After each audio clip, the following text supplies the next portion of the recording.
Chapter 349. Potongan 1. Bahkan setelah Eren berjanji setia kepada Prihi, tidak banyak berubah. Seperti biasa, Eren giat berlatih, dan Puharen masih terjebak di kamarnya. Hanya ada satu perubahan nyata, pil kecil akan menemukan jalan ke Eren setiap malam. Prihi menepati janjinya untuk membantu Tuan Eren dan memerintahkan pelayannya untuk mengantarkan obat ke Eren setiap malam. Sangat berterima kasih, Eren memberikan obat kepada gurunya.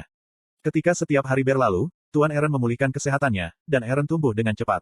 Bocah itu sekarang cukup terampil untuk bersaing melawan orang dewasa. Meskipun tentu saja, lawannya menggunakan pedang kayu, sedangkan Eren menggunakan pedang asli. Itu adalah hari-hari bahagia.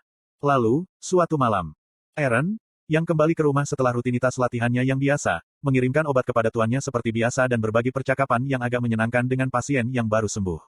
Dia kemudian kembali ke kamarnya. Hua.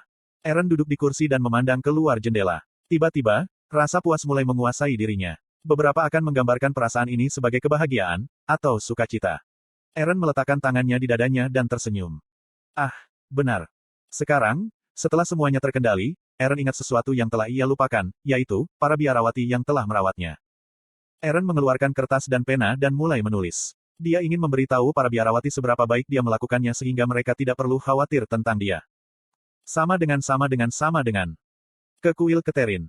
Halo, ini Eren. Apa kabar? Tuan dan saya baik-baik saja. Istana kerajaan sangat besar dan menakjubkan. Aku bisa makan tepat waktu, dan keterampilan pedangku juga meningkat. Setiap hari adalah hari yang menyenangkan. Tapi terkadang itu menyakitkan ketika aku memikirkanmu. Aku sangat merindukanmu. Hari ini saya menerima uang saku. Mereka biasanya tidak membayar mangga, tetapi saya pikir saya mendapatkannya karena saya bekerja keras.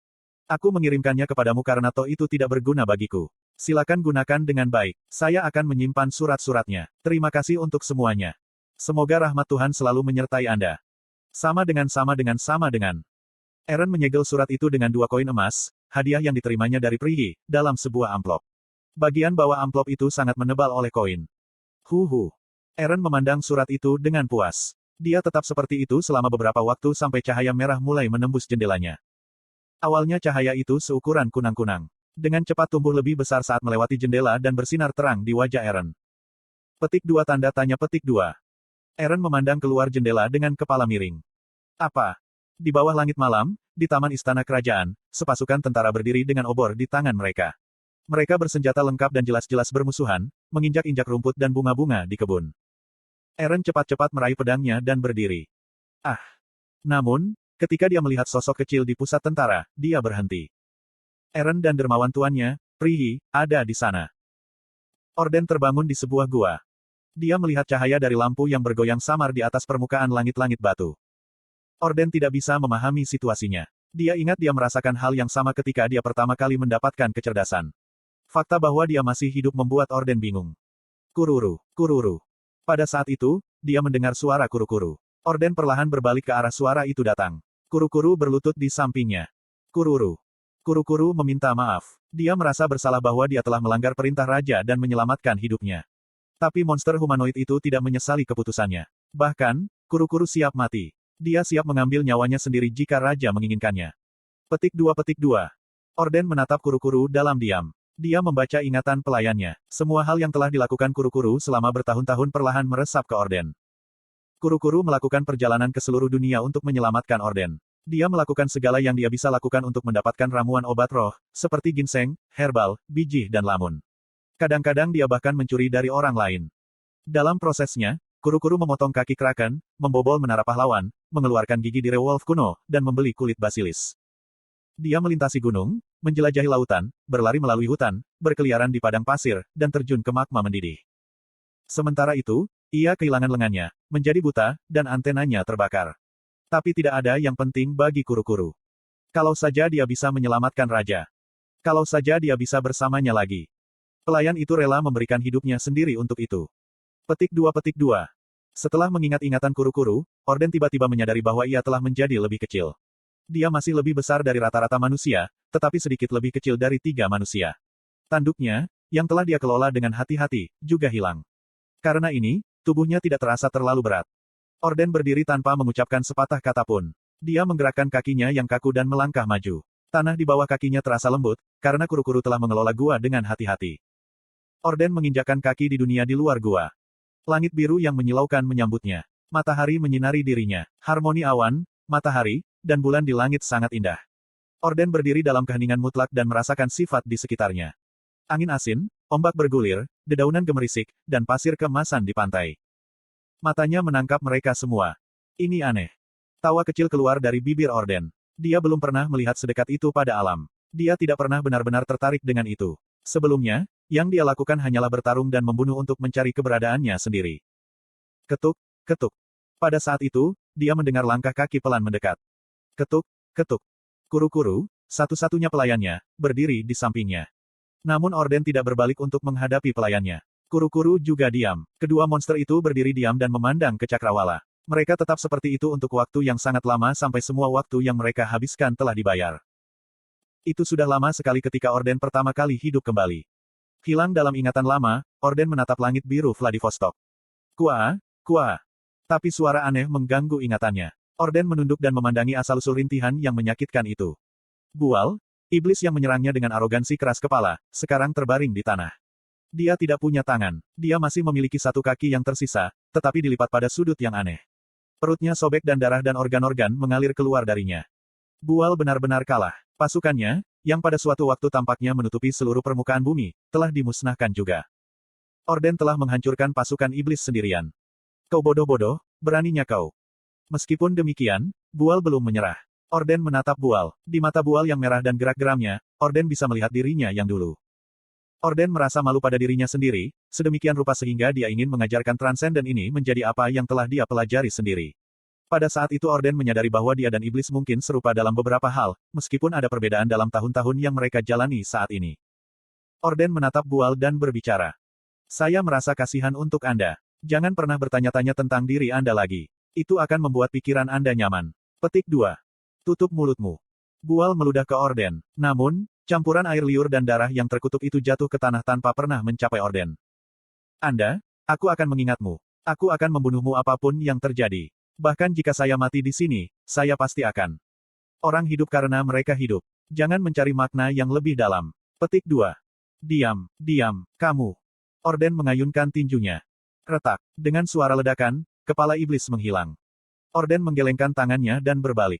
Dia bukan lagi raja, jadi dia tidak diwajibkan untuk mengajar siapapun yang tidak mau belajar. Orden menghela napas dan menatap ke langit, dikelilingi oleh keheningan hutan. Pandangannya bergerak ke bawah. Dinding buatan berdiri tinggi di tengah hijaunya alam. Orden menatap bagian paling atas tembok. Guardian. Wali yang perkasa. Dia adalah penjaga Vladivostok. Manusia, yang merasakan tatapan Orden, mulai berteriak. Sedikit malu, Orden membuang muka. Dewa penjaga. Suatu kehormatan. Kami memuji Anda. Petik 2. Bersorak dengan semangat berlanjut. Terkejut melihat kenyataan bahwa dia senang, Orden berdiri di samping kuru-kuru. Kemudian para monster kembali ke tempat tinggal mereka. Esensi fasilitas bawah tanah selat. Mengenakan seragam teratai hitam, saya tiba di fasilitas bawah tanah tempat entropi dimensi disimpan. Setibanya di sana, saya mendengar Yoyonha berkata, saya menemukan cara untuk membalikkan situasi saat ini. Saya memutuskan untuk bersembunyi untuk sementara waktu dan mendengarkan percakapan mereka. Kita perlu mengirimkan energi sebanyak mungkin ke Menara Harapan. Apakah ada cara? Petik 2. Aku skeptis. Entropi dimensi sangat kuat, tetapi juga tidak bisa diterapkan. Bahkan sekarang, kita hampir tidak bisa mengendalikannya dengan bantuan stabilisator canggih. Terlalu berisiko untuk melepaskan jenis ini. Energi dalam jumlah besar. Petik 2. Masing-masing peneliti mengekspresikan ide mereka. 9 peneliti yang berkumpul di sini mungkin adalah orang-orang paling cerdas di planet ini, cukup pintar untuk mengelola entropi. Tidak bisakah kamu menemukan jalan? Kita harus bisa melakukannya setidaknya sekali jika kita menaikkan level output hingga maksimal. Petik 2.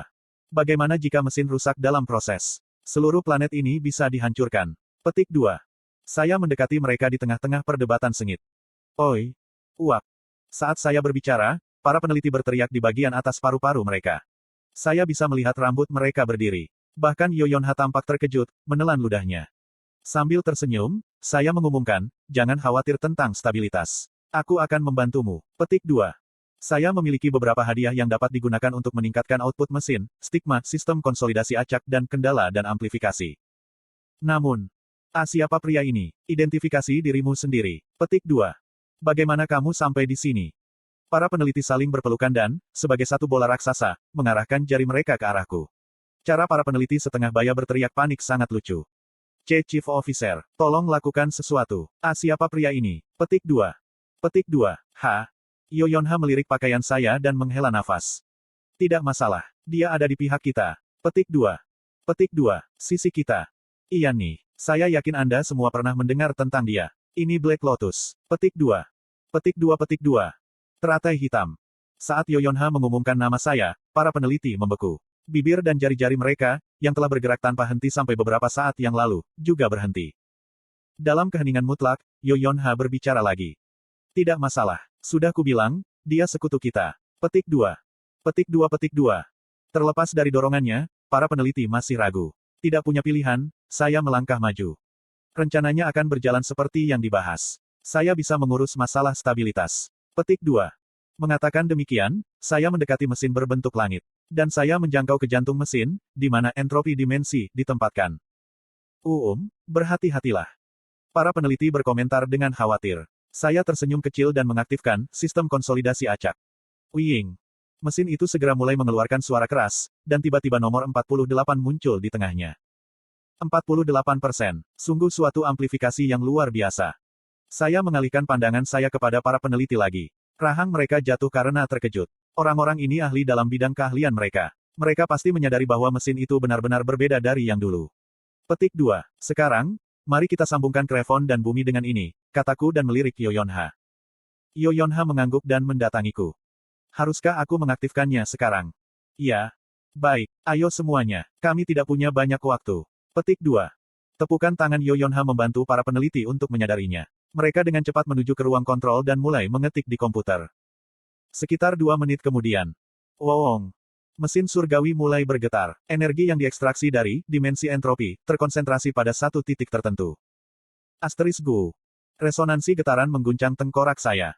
Dan Kong. Saya merasakan getaran buatan di atas kepala saya. Pada saat yang sama, intuisi saya mendeteksi langkah kaki yang penuh permusuhan. Air hitam mulai menetes dari langit-langit. Itu musuh, kataku pada Yoyonha. Kanan, monster pasti merasakan entropi, tebak Yoyonha. Dia dengan cepat meraih cambuknya. Menjaga ketenangan saya menoleh ke Spartan. Pururu. Spartan tahu apa yang ingin saya katakan hanya dari sorot mata saya. Dia dengan cepat menghilang di suatu tempat. Gua. Manusia ada di bawah. Bunuh manusia, terkutuklah manusia. Raungan monster bercampur dengan suara mesin surgawi dan memenuhi bangunan. Tapi tidak ada yang perlu dikhawatirkan. Jiting. Sekitar 10 detik setelah keberangkatan Spartan, sebuah portal biru muncul tepat di sebelah tempat saya berdiri. Apakah kamu meminta bala bantuan? Setelah memperhatikan portal, Yoyonha cemberut, sedikit tidak puas. Aku tersenyum padanya. Aku melakukannya. Pada saat itu, balok bayangan dalam berbagai warna naik dari portal. Mereka segera datang ke bentuk aslinya. Biarkan aku memperkenalkan diri. Mereka bukan hanya satu tetapi banyak, pada saat yang sama, banyak yang satu. Alasan untuk itu adalah, jika Anda menggabungkan semuanya, Anda akhirnya berakhir dengan warna hitam. Kami adalah Chameleon Troupe. Kursi kuning, Jain. Kursi biru, Khalifa. Kursi hijau, Jin Yohan. Kursi violet, Drun. Kursi indigo, Yo Kyungwan. Kursi perak, Kaita. Kursi pirus, Setrin. Kursi brown, Hirano Arashi. Dan, kursi putih, Boss. Semua warna rombongan bunglon, kecuali Chok Jungyong, ada di sini.